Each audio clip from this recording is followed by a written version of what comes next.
Hey everyone, welcome back to the channel. Today, we're diving into a crucial topic for anyone in cardiology or echo imaging: echocardiographic strain imaging.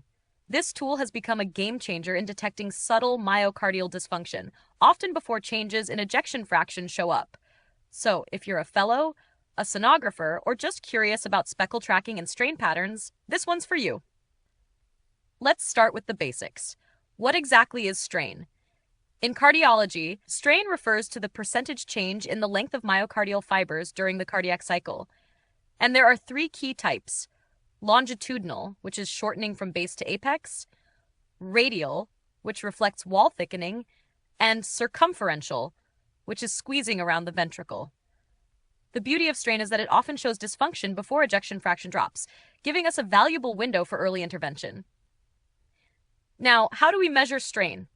There are two main methods: tissue Doppler imaging, which is angle dependent and based on velocity, and speckle tracking echocardiography, or STE, which tracks natural acoustic markers in the myocardium across frames. STE is more reproducible, user-friendly, and has quickly become the preferred method in clinical practice. When we talk about strain clinically, we often focus on global longitudinal strain, or GLS. It's measured in negative percentages. Typically, normal values range from -18% to -22%. Radial strain is positive because it reflects wall thickening, and circumferential strain, like GLS, is negative, but GLS tends to be the most consistent and easiest to interpret.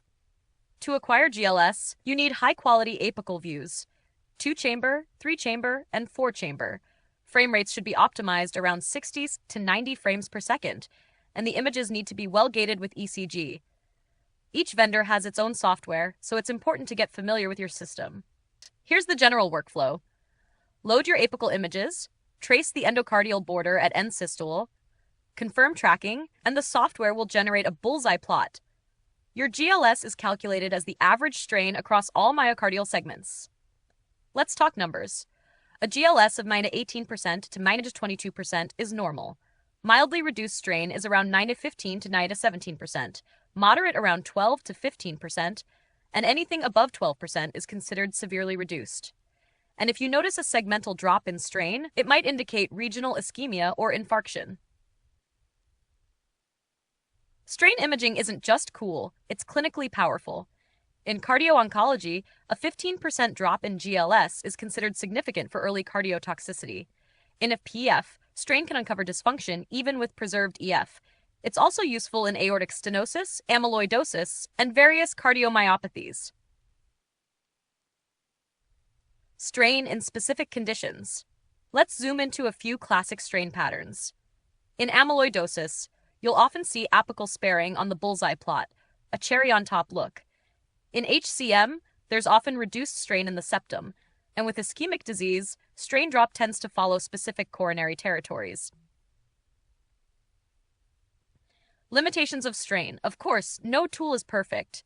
Strain imaging depends heavily on image quality. It can vary between vendors. Arrhythmias and pacemakers can interfere, and it definitely requires training and consistency to get right. Here are a couple of quick cases. In cardiotoxicity, a patient starts with a GLS of 9 to 20% and drops to 16%. That's a 20% drop, significant. In aortic stenosis, you may see a patient with preserved EF but a GLS of 9 to 30%, a red flag for early myocardial dysfunction. To sum up, strain is an early sensitive marker of myocardial performance.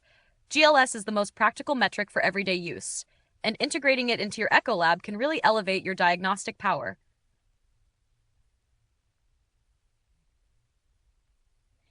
Everything I've covered today is backed by guidelines from the AIS and major clinical studies like SUCOR. Alright, that wraps it up. If you found this helpful, give it a subscribe for more cardiology content and drop any questions or case discussions in the comments. I'd love to hear from you. Catch you next time.